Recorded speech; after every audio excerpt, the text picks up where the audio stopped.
Hi, I'm Rev Myron. I'm a minister through Pathways of Light, and I've been a Course in Miracles student for 40 years. I'm going through the lessons this year asking Jesus for clarity, as I've done before, and then I write from that clarity, and that's what I'm sharing with you today. So let's get started. Today we're looking at lesson 316. All gifts I give my brothers are my own. As every gift my brothers give is mine, so every gift I give belongs to me. Each one allows a past mistake to go and leave no shadow on the holy mind my Father loves. His grace is given me in every gift a brother has received throughout all time, and all past time as well. My treasure house is full, and angels watch its open doors that not one gift is lost, and only more are added. Let me come to where my treasures are and enter in where I am truly welcome and at home among the gifts that God has given me. Father, I would accept your gifts today.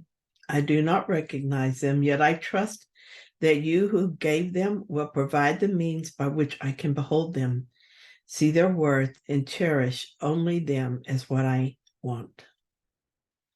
Ah, Jesus, you are returning yesterday's lessons, turning them around for me.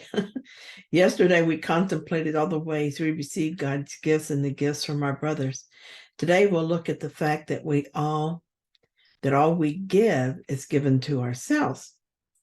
In actuality, it's not so much that what we give returns, it is that giving is receiving.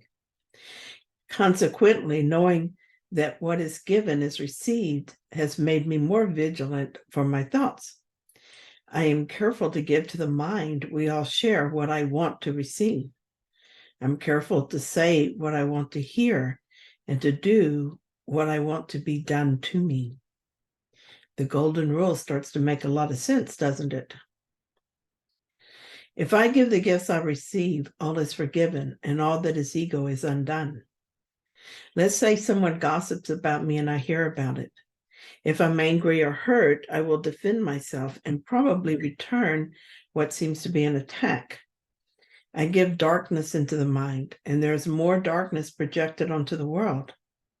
If, on the other hand, I recognize that this person acted out of their own fear and confusion, I will respond differently. I know what it's like to be afraid, to react to the darkness in the mind. Therefore, I will choose to give the gifts of God instead. And so I will recognize that darkness is sickness, and so healing is needed. If I go to the doctor with a contagious disease, I would not expect him to be angry with me for exposing him to it. I would expect him to meet sickness with healing. In the same way, when someone attacks me, I understand that the mind is sick and needs healing. Therefore, healing is what I offer. I heal through forgiving the belief that is causing the mind to be sick. It doesn't matter where in the mind I see the problem or where in the mind it is healed. We all benefit. I heal the mind by giving God's gift of love wherever it is needed. In this way, I leave no shadow on the holy mind my Father loves. Angels watch its open doors. I love that. I love that phrase. I have a treasure house filled with God's gifts, and unlike the treasure of the world, I do not need to guard it. The doors are open wide to give all that God gives me. I give understanding and compassion. Where forgiveness and healing are needed, I give that as well. I give love and kindness to those who feel alone and beleaguered. The angels watch its open door so not one gift is lost and only more are added. These are gifts that never diminish, no matter how often they are dispersed where needed. They are replenished as they are given, only growing stronger in sharing. Over time, I've come to trust and appreciate the gifts of God and to recognize that these are the only gifts I need. There are two interesting ideas in this lesson. First, First, he says that every gift my brother gives is mine. I notice that he doesn't say every gift my brother gives me is mine, but it seems to imply that every gift given to anyone is mine. This idea is repeated when he says in sentence 3 that his grace is given me in every gift a brother has received throughout all time and past all time as well. Here he's talking about the holy mind our Father loves. So he's talking about all of us as one mind. Though we experience ourselves as separate beings, in truth, we have never been separate. And so what one of us receives, all of us receive. Then in the second paragraph, we are told that we do not recognize our Father's gifts, but would accept them, trusting that we will come to know and cherish them. More than that, we will cherish only them. We are familiar with the ego's gifts. In our ignorance, we have cherished its gifts instead. Until we learn better, we tend to cherish winning and special relationships and being right, among other ego gifts. What I've come to cherish instead is freedom from judgment and the peace of mind that comes from relinquishing judgment. I cherish the love that has taken the place of fear and the innocence that replaced guilt. I hope that I am done with the ego's gifts, but I continue to watch my thoughts for signs that I am again attracted to any of them so that I can quickly change my mind. Let's see what Regina has to say today. For the lesson, Regina says this: the gifts that we give our brothers are letting go of ego and turning our attention inward to embrace truth as it is without asking it to be different. That is the highest gift that can be given. I ask myself how it is that I ask the truth to be different. When I want the world and my story in it to be true, I want the truth to be different. When I play with the story, trying to make it suit my personal desires, this is how I desire it to be different. But when I simply observe the story, notice what is triggered in me by the story, and choose to be healed of the beliefs that are shown to me, this is how I embrace the truth. Regina also talked about the Last Judgment. She says this: we have seen clearly that the Last Judgment is awakening beyond perception and the world entirely. It is awakening into nirvana, or as Jesus calls it, heaven. It is something we cannot imagine. Also, it may be difficult for us to desire this final awakening since we cannot imagine it. And we're told that everything we know disappears with this awakening. If we think about nirvana for long, we may find that we fear the final awakening. That's because we are thinking about it with the ego mind. We are considering awakening through the lens of ego consciousness. Well, that's something we can set aside, isn't it? The ego's never told us anything that was real. It's really important to look at awakening with the reasoning of the right mind.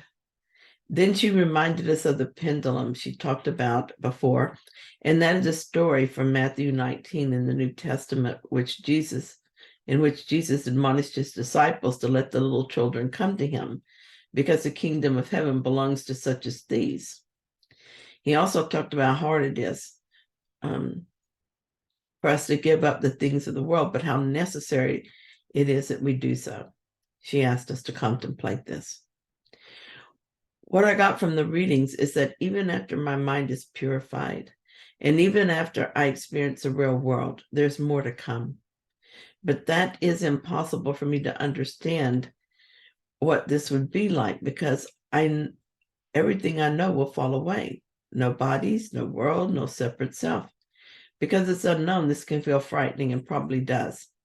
I think this is the real meaning of the story of Matthew 19. I think that asking the rich man to give away his possessions and follow Jesus was a parable that represented giving up the world in order to return to our natural state as one with God. The unknown is always frightening, but God is a real gift that is ours as we let go of the ego. And this is something I wrote in 2015. As I read this, I had a very emotional reaction, and I had a conversation going on in my head.